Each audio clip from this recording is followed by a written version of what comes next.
sound on the live stream. There you are. Why is Mary being a Debbie Downer? I'm not being a Debbie Downer. I think she made herself pretty clear. I don't want to speak for her. I don't want to. Well, I will. I'll mansplain to everybody. Please explain. Alan. No. You made yourself clear. Yeah. And there's no point in belaboring that. You have a thing tonight? You out tonight? Yes, I have one spot tonight at 9:05. Were you the out? show starts at 8. Were you out last night? I was out last night. I had 3 last night. Mm-hmm. And then one tonight, and I think I have one tomorrow. Mm-hmm. I don't know. Today is a desk nap day because. Oh, yeah? Yeah, because the show's at 8, so that's not enough time to go back and come back. I mean, my spot's not till 9:05, but literally it's like half a mile from work.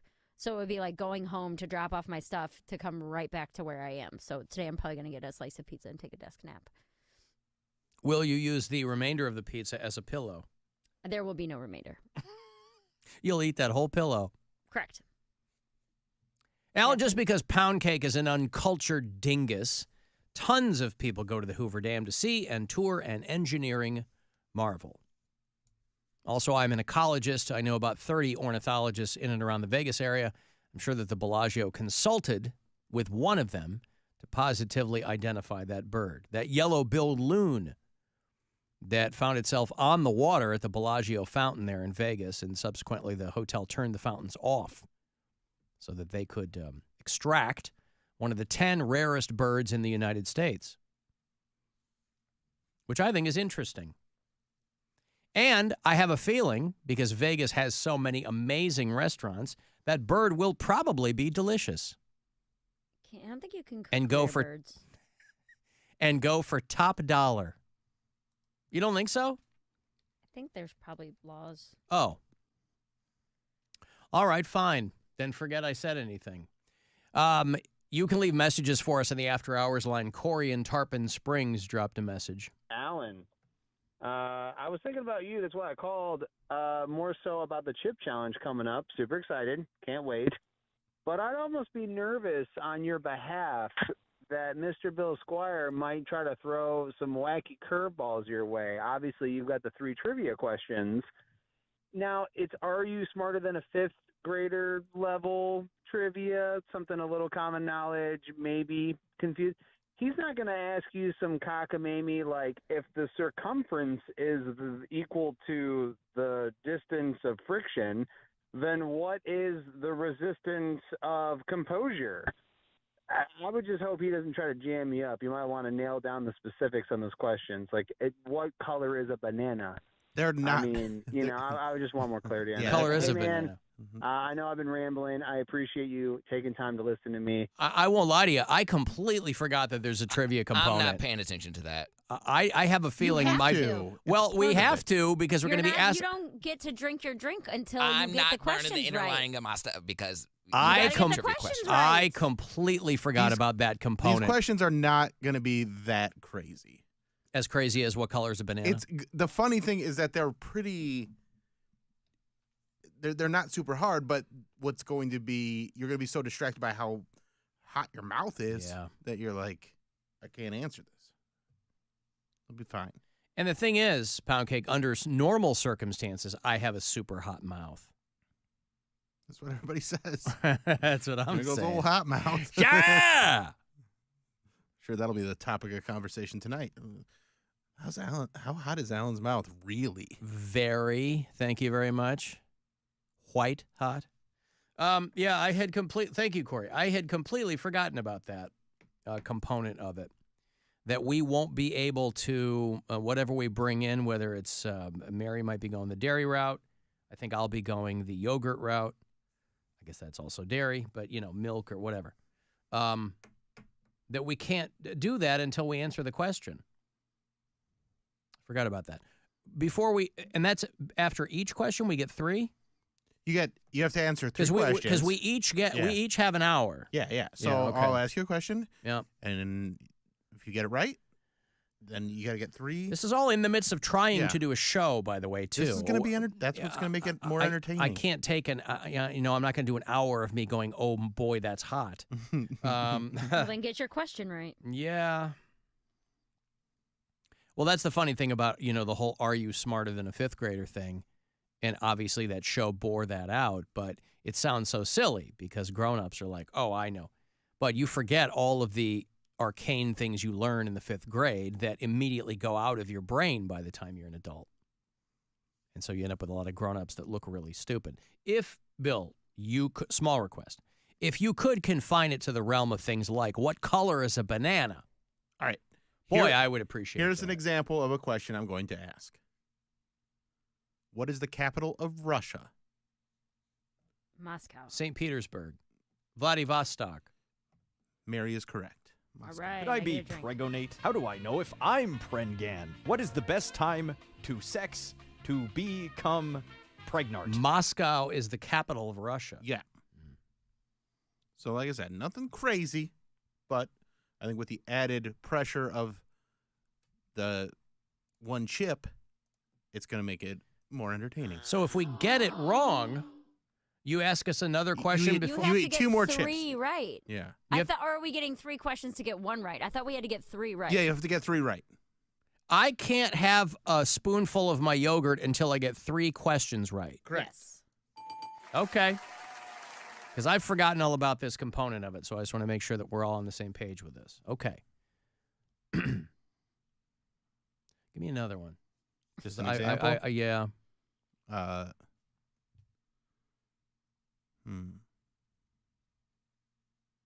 right, this one's a little harder. In colonial America, what was the Sugar Act? A tax on sugar. Sugar cane had to be colonial America was the Sugar Act. It's you up. Taxes. This is a harder one. This will be Yeah, on no a harder doy. level. Yeah. A tax on molasses and wine. What? Nobody knew I got that one. But that's a a tax 5th grade on molasses question. and wine. Yeah. All right, Yeah, here's I'm one not that's gonna- not quite that level. Uh-huh. That you'll have the Tropic of Capricorn lies in which hemisphere? Southern. Correct.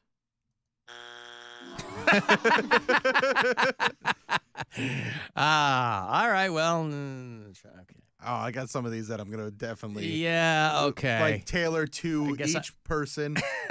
Because there's one here, like the grammar ones are going Just to pound cake. pound cake. You can or give him anything prior to 1990, and he'll be. He won't. Liquid won't touch his lips. All right. Well, pound cake. Are you ready for the sports break? Yes. All right. This is a Pound Cake Sports Break.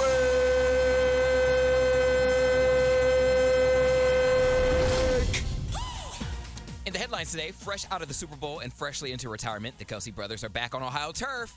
And at last night's Cavs game, Jason and Travis were the guests of honor and were presented with their very own bobbleheads. Now, this comes after Jason announced his retirement from the NFL earlier this week. So here's a clip of Jason receiving his retired honorary jersey from the Cavs.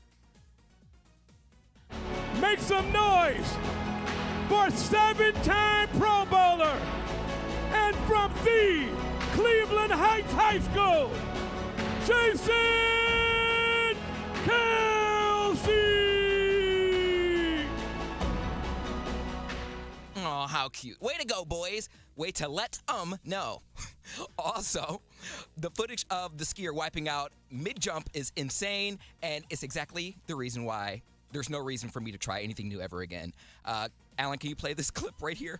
Mm-hmm. Oh, that is not good. He has dreamed about this his whole life. Oh, that is not good. There is no better physical manifestation of me trying to attempt to accomplish my dreams. I think I can. And then the universe saying, who do you think you are? Do you see why I have anxiety now? But at any rate, the 17-year-old skier, his name is Ivan Jones, appeared to walk off the incident with minor bumps and bruises. But Dean Winters and Allstate, can you please put this guy in a commercial? He clearly needs better protection from mayhem. Sweet Jesus. And lastly, this is why it's important to have diversity in your industry, no matter how alpha male it may be. Major League Baseball's new uniform has started what I can only hope would be a new trend. They're balling out of control, literally. Let's go to the clip. Well, baseball fans, I hope that you like looking at ball sacks, because we're going to be seeing a whole lot of them this year. This is Casey Schmidt, a San Francisco Giants player, wearing the new pants designed by Fanatics. And, well, let's give a little zoom in so you guys can see what we're talking about. Yep, and there it is, just a whole bunch of brain just out and about for the public to see. Here's another player modeling the new uniforms and making me feel kind of insignificant, not gonna lie. Ever since these new uniforms came out, they've been met with a bunch of scrutiny. It's not just the pants, although the pants are just extremely bad. Like, you can legitimately see this guy's underwear through his pants. What are we doing? I guess the one positive about seeing a bunch of balls as these dudes play baseball is that my girlfriend might want to finally get into baseball. We fly high, no lie, you know this, ballin'. Only that's mainly for basketball, but still. My problem is not the moose knuckle on full display, but it's the fact that the uniforms are ugly. Who approved this? This is what y'all get for not getting a gay designer for your uniforms. They got y'all here looking stupid, and all you can do is sack up and bear it. And that, ladies and gentlemen, concludes this Poundcake Sports Break.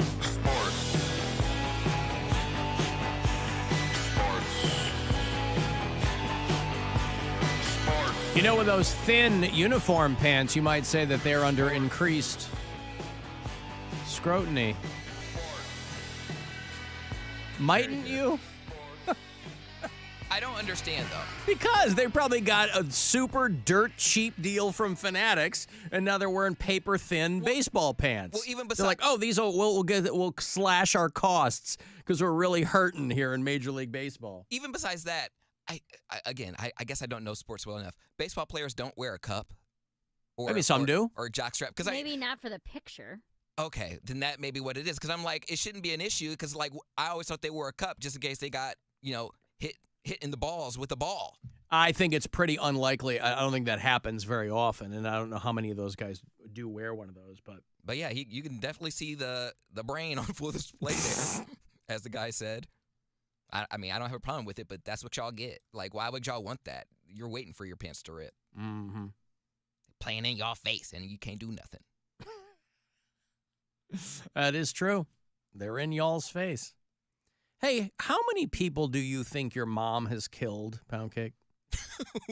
Well, why do you say that? I don't know nothing. Well, I was reading a thing about... what, do you mean, like, is he supposed to have more brothers, or like... Well, no, she's a nurse.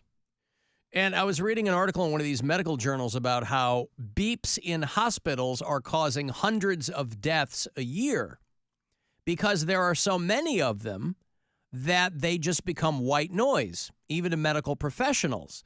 And they're so monotonous and they're so persistent that a lot of important ones get missed. They say the hospital workers hear up to 1,000 alarm noises per shift, and that the sensory overload is costing hundreds of lives. And I just wonder how many people your mother has unwittingly killed in her official duties. I don't know. Nor would she tell me, because remember, I'm a snitch. That would implicate me. So she loves me enough not to tell me. Keeps it to herself. You better keep that to yourself. That's your oath. Yeah. Yeah, there's so many. It's part of kind of the whole. I don't understand what the experience is supposed to be, either for the patient or the medical professional, if there's that many noises. Are you familiar with the bystander effect? You know what that is? No. The bystander effect is when there are a lot of people in a given situation, everybody thinks somebody else will, like, if there's an emergency situation, like if there's an assault going on or there's a crime or somebody's being bullied, the bystander effect is if there's a big enough crowd, everybody thinks that someone else will take care of it. So nothing gets done. Mm-mm. And so I imagine that's what's going on at hospitals, right? If you've ever been in the hospital, like there's just you can't even sleep. There's machines beeping all the time, and they're not all emergencies.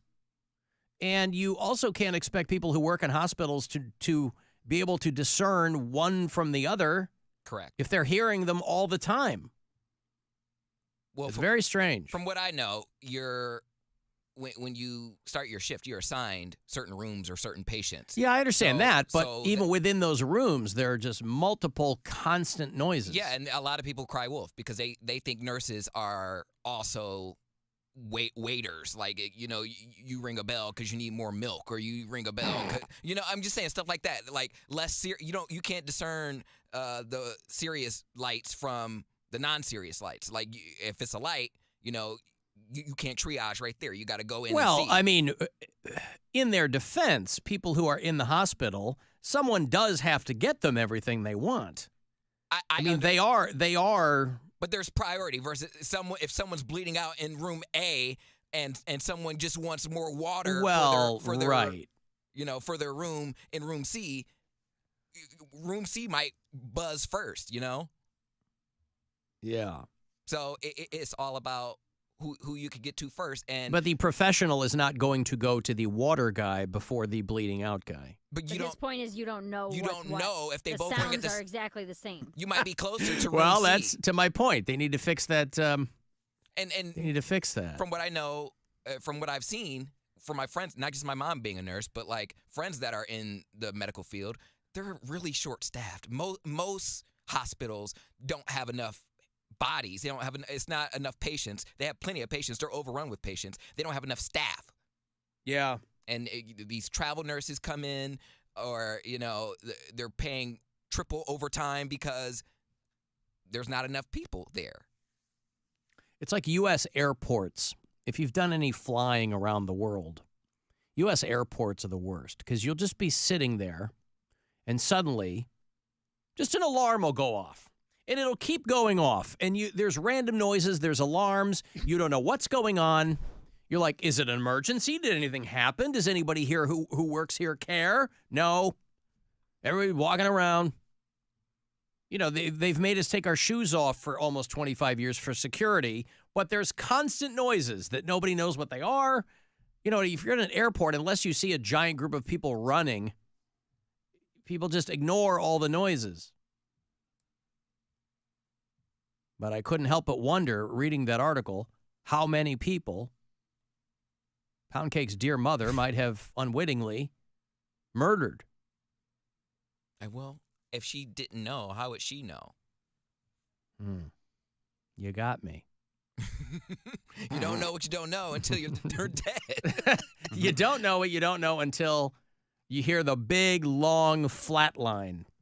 Me as a nurse. Whoopsie. Oops. You don't know what you don't know until you know it. I got to take a break here. You want to send a